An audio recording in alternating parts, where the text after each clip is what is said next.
Support comes from Missouri Forest Products Association, committed to sustainable and sound conservation of the state's forests, which support more than 41,000 Missouri jobs, resulting in a $10 billion industry. ChooseWood.com. From the St. Louis Public Radio Newsroom, this is The Gateway. It's Thursday, September 3rd. I'm Wayne Pratt. The Missouri Senate has used a rare procedure to help pass a bill that would allow the state to intervene in some local cases. That approval came early this morning. Also today, pigeon racing. People in St. Louis have been involved in the sport for at least a century, passing it from generation to generation.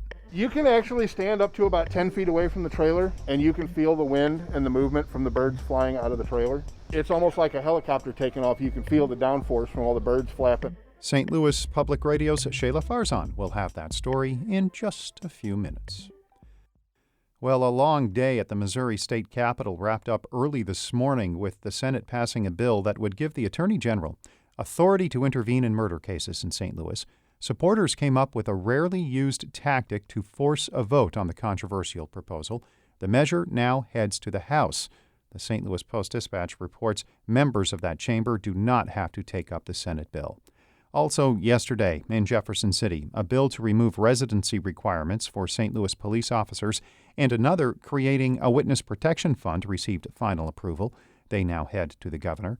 The Senate sent a bill regarding endangering the welfare of a child back to the House. It did the same for a measure that removes parental notification for giving guns to minors. St. Louis voters will not weigh in on airport privatization this November after all.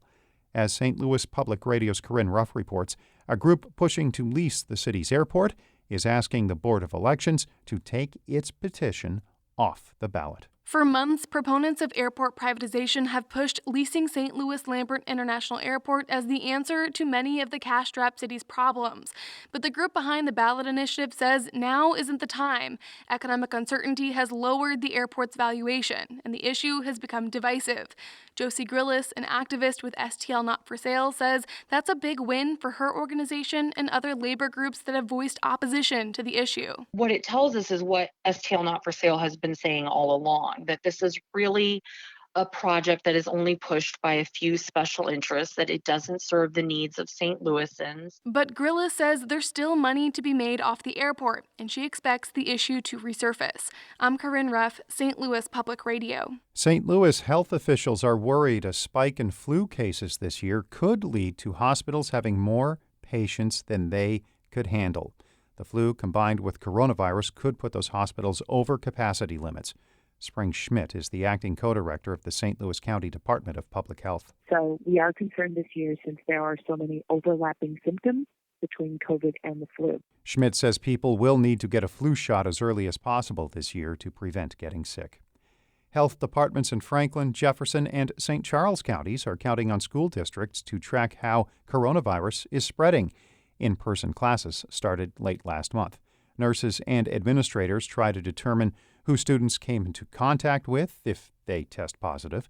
Teachers will keep seating charts and daily logs of student activities. Nurses will isolate those with symptoms. Jacqueline Brown is with the Jefferson County Health Department. The nurses and the staff at all of the schools that we have worked with have been an incredible asset, and I know they are all working incredibly hard and going above and beyond each day to track those items. St. Louis County and St. Louis Public Schools are holding online classes. The Reverend Starsky Wilson is stepping down as president and CEO of the Deaconess Foundation after 9 years. St. Louis Public Radio's Chad Davis reports Wilson will become president and CEO of the Children's Defense Fund in Washington, D.C. Wilson will leave the Deaconess Foundation in November. At the Children's Defense Fund, he'll succeed Marion Wright Edelman, a leading advocate for disadvantaged Americans. He's been president of the Deaconess Foundation since November 2011. He served as co-chair of the Ferguson Commission, worked for social justice, and advocated for children.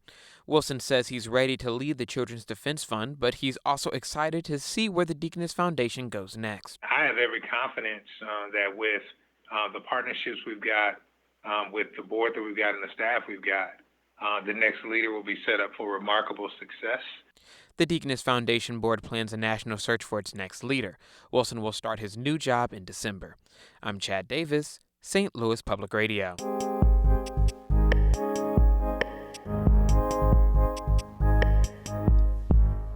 A small group of dedicated enthusiasts has been racing pigeons in St. Louis for the past century. As St. Louis Public Radio's Shayla Farzan reports, the club is trying to keep the sport alive and maintain its close-knit community. Charlie Klipsch pulls his silver minivan into a parking lot along Interstate 44 in St. Clair, Missouri. He pops open his trunk, revealing 25 pigeons peering back at him from inside 2 cages. These aren't your typical city birds. They're homing pigeons with an uncanny ability to navigate hundreds of miles back home. Klipsch lifts the cages from his trunk and sets them on the ground. All right, we're going to do it on 3. 1, 2, 3. The pigeons burst through the open door in a blur of wings. They circle for a minute and then move together as a flock. They're headed back to Klipsch's house, 40 miles away in Sunset Hills. They got a little bit of a east-southeast wind, so they're going to be a little bit faster than they normally would, which means that we got to travel a little faster than we normally would. He hops into his van and peels out of the parking lot, trying to beat the birds home. From the driver's seat, he says he's training them, gradually increasing the distance of the releases to build up their endurance. They got to train to get their respiratory system working. They got to train to get their muscle system working. You know, it's like any athlete. They're athletes of the sky. Klipsch is a third-generation pigeon racer and a member of the Mount Pleasant Homing Pigeon Club, a group that's been racing these birds in St. Louis since the 1920s. On a muggy August evening, half a dozen members gather at their clubhouse, a small brick garage in South City. Its walls are covered in paintings of past champion pigeons done by the members themselves. Tonight, they're bringing their pigeons to prep for the first race of the season. Each bird has a plastic band on its leg with a tiny chip inside. Klipsch holds the pigeons up to an electronic reader, like scanning a candy bar at the grocery store. This registers the band number, 302, and we're checking that. That's 302. He's ready to go in a race. In less than an hour, they've registered all 49 pigeons for the race and tucked them into specially designed steel cages, outfitted with food and water troughs. That's it. All in. Outside, Jason Sadorf is just pulling up in his truck. He's in charge of driving the birds about 150 miles away to Lebanon, Missouri. He'll release them early the next morning by pulling a lever that opens all of the cage doors simultaneously. You can actually stand up to about 10 feet away from the trailer, and you can feel the wind and the movement from the birds flying out of the trailer. It's almost like a helicopter taking off. You can feel the downforce from all the birds flapping and wanting to fly.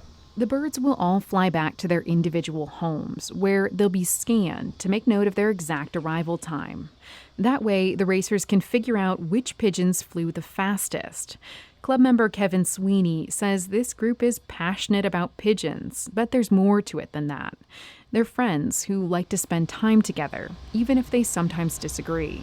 Like anything else, you're going to get political differences, and if you ask 5 different pigeon flyers' opinion about something, you're going to get 5 answers. It's just the way it is. For many of these racers, this has been a Saturday night tradition since they were kids, when their parents got together to race. But the size of this club has dwindled in recent years, and members say they're worried that someday soon it might disappear altogether. It's silly to let a club like this go downhill because everybody's getting older. Young people just don't know about it. Roy Wolf lives in Eureka and just joined the club this spring. He's bred show rabbits for the past 45 years, but he says he's always wanted to have pigeons. For him, there's something alluring about the idea of turning a bird loose and having it come home to you. Wolf says most people don't understand how special these animals are. They think they're flying rats. They don't realize the homing pigeon is completely different than the wild pigeon. I mean, day and night difference. His grandkids, he says, have already asked if they can start raising pigeons with him. I'm Shayla Farzan, St. Louis Public Radio. Our Maria Altman edited that report. Shula Newman is the executive editor of St. Louis Public Radio. Music by Ryan McNeely of Adult Fur.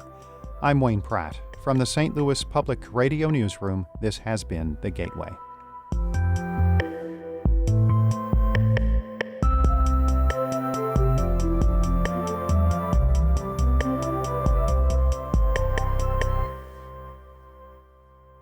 Support comes from Missouri Forest Products Association, committed to sustainable and sound conservation of the state's forests, which support more than 41,000 Missouri jobs, resulting in a $10 billion industry. ChooseWood.com.